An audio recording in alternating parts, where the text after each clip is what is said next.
నమస్తే అన్నో bachelor brothers. ఈ మాట ఎక్కడో విన్నట్టుంది గదా! నిన్న ఈ అన్న వీడియోలు మేము యూట్యూబ్‌లో చూస్తున్నామనమాట. చూస్తుంటే నా తమ్ముళ్ళు వండుకొని మనం కూడా ఇలా వీడియో చేద్దాం అన్నయ్య అని చెప్పారు.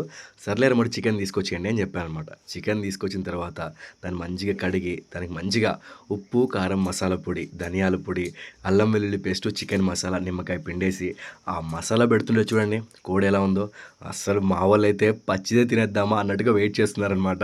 ఇక ఒక్కొక్కడు ఒక కేజీ కోడిని ఈజీగా తినేస్తారు. ఇంతకీ మీ బ్యాచ్‌లో కూడా ఇలా తినేవాళ్ళు ఎవరైనా ఉన్నారా? ఉంటారులేండి. వానికి రీల్ షేర్ చేసేయండి. ఇంక సరే అని చెప్పేసి అంతా అయిపోయిన తర్వాత మనోళ్ళైతే కట్టెలన్నీ తీసుకొచ్చేసారనమాట కాల్చడానికి. ఇంక మా విజయ్ గాడైతే "అన్నయ్య నేనైతే కట్టి పాతడానికి నేనైతే గుణపం తీసుకొస్తా" అని చెప్పేసి గుణపం తీసుకొచ్చి చూడండి వాడు ఏం చేస్తున్నాడు అసలు రౌండ్‌లు తిప్పుతున్నాడనమాట. ఇంక ఫైనల్‌గా అయితే రెడీ అయిపోయింది. కింద మట్టి తగలకూడదని చెప్పేసి అలా కట్టి పెట్టేసి కింద అరిటాకులు పెట్టి కోడినైతే పెట్టేసాం. ఆహా! చూసారా అదిరిపోతుంది కదా! దాని మీద కుండ పెట్టి ఆ కుండ కింద పడకూడదని చెప్పి దాని మీద రాయి పెట్టి మంటైతే పెట్టేసాము. మొత్తం కాలిన తర్వాత ఒక 30 మినిట్స్ తర్వాత ఓపెన్ చేస్తే చూడండి అది ఎలా ఉందో. అస్సలు తందూరి ఫుల్ బాయిల్డ్ అయిపోయిందనమాట.